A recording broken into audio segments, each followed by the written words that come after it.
Welcome back to the 17 News at Sunrise podcast, where we share your news on your schedule. Working in the spirit of the Golden Empire, this is 17 News at Sunrise. Good morning. A Thanksgiving holiday tragedy. A drunk driver allegedly kills a man and his 3 children over the holiday weekend. What we've learned about the crash still ahead. And COVID-19 cases surged this holiday weekend as we've learned about how fast the virus is spreading in Kern. A look at the new numbers coming up. And it's beginning to look a lot like Christmas in Bakersfield. The lights are on across Kern County as traditions return for the holiday season. A look at how you can take part in the festivities. Today is Monday, November 30th, 2020. Good morning, everyone. It is 5 a.m. on this Monday, the first day back after the Thanksgiving holiday. I'm Alex Fisher, along with Taylor Schaub. Maddie has the day off. Taylor, hope you had a great Thanksgiving. It's hard to believe that it is the last day of November. December 1st is tomorrow. Alex, I had a tremendous Thanksgiving. It was a lot smaller than normal, just my mom, my brother, and I, but we had a great time. It was very intimate, as I said, and then we decorated the Christmas tree, so I'm already in the mood for Christmas. And I know, Kevin, behind you, you have the Christmas tree all lit up, don't you? As we toss things over to Kevin Schreck to look at your morning forecast. You're exactly right. The day after Christmas, we set everything up. You can see the tree behind me. Put even a little bit of a Christmas cheer on the monitor behind me as we go throughout the month of December. So, yeah, a lot of people have been setting up, and I do a Christmas light display outside, and even Alex Fisher drove by this weekend to take a look at that. So, yeah, everybody's getting into the holiday spirit. The one thing you might have noticed last night with our moon was kind of a halo around it. We have 2 things going on right now. We have a full moon in place. You'll see it again tonight. And then last night we saw some wispy cirrus clouds move on through, and this is called a lunar halo if you saw it out there. And with the full moon and the high clouds, that's exactly what we were experiencing. So we might see it again tonight. As you can see, some high clouds pushing through the area right now, but that is it. The freeze warning is still in place. In fact, we're going to extend it out here until Wednesday morning at 8 a.m. So still keeping overnight temperatures in the cool range. 41 degrees right now in Bakersfield. Light wind out of the east-northeast at 3. As we take a look at the numbers this afternoon, though, nice and comfortable. We'll be right near 63 by 3 o'clock. Into the mountains, we're at the freezing point with 32, and east-northeast wind at 6. And as we take a look at the winds, not a problem at this time. And as we take a look at the hour-by-hour forecast here, you can see lower 60s expected as we progress into the afternoon. I'll have more in your forecast. That's coming up in just a little bit. For now, back over to you. All right, Kev, thanks so much. We begin this morning with a tragic story of a Bakersfield man and his 2 children killed in an alleged DUI crash over the holiday weekend. The crash happened just before midnight on Friday in San Bernardino. Police say a drunk driver in a Mustang sped through a red light and hit a Toyota Camry. The man behind the wheel of the Camry, a 31-year-old man from Bakersfield, was killed. He had 4 children with him in the car. A 2- and 4-year-old were killed in the crash. One child suffered severe injuries, and then the other suffered moderate. The police department did not confirm the relationship of the victims. Meanwhile, the driver of the Mustang, 23-year-old Brandon Jaquez Perez of Bloomington, was arrested on suspicion of gross vehicular manslaughter. Police say alcohol and speed apparently factored into this crash. He remains in jail on $250,000 bail. He's due in court tomorrow. And a man was killed and another seriously hurt in a crash on Panama Lane. CHP officers were sent to Panama Lane just east of Highway 43 just before 3 o'clock yesterday morning. Officers say a 19-year-old Bakersfield man was driving a 2006 Toyota Corolla westbound on Panama Lane when he swerved off the road, flipping over into the eastbound lane. Meanwhile, a 21-year-old man driving eastbound in a 2017 Toyota Camry crashed with a car that overturned. Authorities do not know what caused the 19-year-old driver to swerve off the road, but we do know the 19-year-old driver who flipped was pronounced dead at the scene. Authorities rushed to the other man to Kern Medical with major injuries. And another deadly crash. This one happened just after 7 o'clock Saturday night near the intersection of Highway 178 and Democrat Road. CHP says the driver hit a guardrail, then the crash flinging them out of the car. When authorities arrived, they found the driver dead. At this time, we do not know what led up to the crash or the identity of the person killed. Now to the latest on the coronavirus pandemic in Kern. Public health officials announced 499 new cases yesterday. That comes as nearly 700 new cases were reported the day prior. Over 11,000 people are recovering from the virus at home, while 85 are isolated in local hospitals. Kern County has seen more than 41,000 positive cases since the pandemic began in March. To date, 448 lives have been lost due to COVID-19 here at home.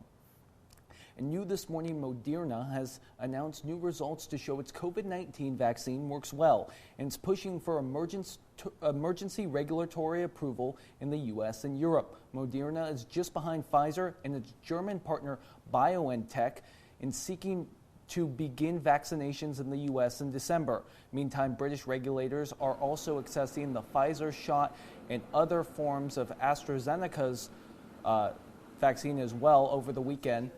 They suggest that the vaccine is more than 94% effective. Moderna says the vaccine causes only temporary flu-like side effects, meeting requirements set by the FDA for emergency use. As of today, the Bakersfield City School District is suspending all in-person instruction and support services until further notice due to the COVID-19 pandemic. The district says it made the decision because of a recent rise in COVID-19 cases across the county. The district said it is providing no further information or comment about the decision at this time. Well, local high school seniors teamed up to give back to less fortunate youth in our community. Teen Dignity Health, part of the Dream Builders program here in Bakersfield, kicked off the first event of a new community service project Saturday. The team is comprised of 8 high school seniors from schools around the city. The project, called Celebrating Youth, allows community members to create birthday cards to give to underprivileged youth. The cards will be delivered with a birthday goodie bag of treats to recognize each child's importance. We know that a lot of emphasis is usually put on holidays and birthdays go unnoticed. And birthdays are the one thing that help bring joy to these kids and just feel like they're important. It's their day just on that one day of the year. The team said its goal is to have enough cards for 300 children. It's just really great right there. Well, it's beginning to look a lot like Christmas, and the city of Bakersfield officially kicked off the holiday season this weekend with a Christmas tree lighting ceremony. 3, 2, 1, joy to the... Here's a look at that ceremony, which took place Saturday at the Centennial Plaza in front of Mechanics Bank Arena. A live nativity was on site. Santa Claus and Mrs. Claus made an appearance as well, and Mayor Karen Go and other city council members took part in the event to spread some Christmas cheer. Bakersfield came together in spite of the challenges that we face. We still came together to celebrate this wonderful lighting. Let's take this time to embrace each other with the light of love, the light of hope, and the light of peace. As we light the tree, let it be a light to our city. That wasn't the only part of town getting into the Christmas spirit. Christmas Town returned to Pioneer Village. Event organizers said they had to make changes this year, but the holiday spectacular is bigger than ever.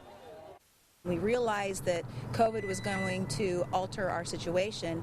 We doubled the number of lights, doubled the number of the displays, and we doubled our light show. We have approximately 5 million lights between the shows, the displays, the decorations, pretty much anything that we could put a light on, we put a light on it. This year, visitors will drive through a mile-long winter wonderland of lights and displays at the Kern County Museum. Santa Claus and his elves will even be on site for pictures from a safe distance. It's open every day through January 3rd from 5:30 p.m. to 9 p.m. on Sunday through Thursday and 5:30 p.m. to 10 p.m. on Friday and Saturday. To purchase tickets, you can just go to our website, kgt.com. So we've got This Watch is brought to you by Grapevine MSP Technology Services, the Valley's leading IT service provider. Welcome back. It is 5:20 on this Monday morning, and a Bakersfield mainstay, Hodell's, closing its doors, at least temporarily, due to the coronavirus pandemic and accompanying restrictions. Hodell's opened more than 50 years ago in North Bakersfield, but as of today, the restaurant will close temporarily, with plans to reopen in March. Owner Bob Hodell says the realities of running a restaurant just don't line up with constantly shifting pandemic regulations. It's been very, very difficult to start and stop and start and stop. It's almost impossible because you've got to order 10 days in advance some of the stuff, so it's been very, very difficult. Hodel says 2019 was their best year, but in 2020, the restaurant lost 95% of its revenue. As a result, Hodels can't afford to stay open. Well, 'tis the season to be shopping and shipping, as more than ever rely on online shopping in the midst of the coronavirus pandemic. They're putting pressure on delivery services to, well, deliver. NBC's Dan Shinneman has details. If you haven't started your holiday shopping, experts say you're late. There are going to be inventory issues, so the sooner you purchase your products that you need for the holiday season, the faster they're going to get to your door. If you wait too long, it is possible you'll encounter a couple of issues. Your item might not get to you by the time that you need it. It's going to be an unprecedented season. We are preparing for it, but it does not hurt to go ahead and get those packages shipped as soon as you can. 75% of U.S. consumers are already spending, and the influx of online shopping has put pressure on shippers. FedEx is dubbing the holiday season Shipathon, saying the company will be up 22% above last year. It's something that the industry hasn't seen before, numbers like this, and get those packages in the network as soon as possible. UPS has hired more than 100,000 seasonal employees, and DHL says the company has been at peak levels since June. Federal Express entered its busy season earlier than normal and accelerated plans accordingly. Delivering on Sundays was something we were already implementing, and we sped that up quickly. Stores pushing shoppers to buy early are expanding services like curbside pickup to minimize the need for delivery. People want to get their gifts purchased earlier than ever, which means that retailers are going to be catering to these consumers' needs and desires. Desires that range from curbside or in-store pickup or tried and true delivery services playing Santa on your doorstep. Dan Shinneman, NBC News. All right, thanks, Kevin. 17 News is your local elections headquarters. Big news for the Biden presidential transition team this week. The president-elect gets his first classified intelligence briefing. The coronavirus teams are meeting for the first time. And we should know soon who's leading Biden's economic team. For the latest, we now turn to NBC's Tracy Ponce.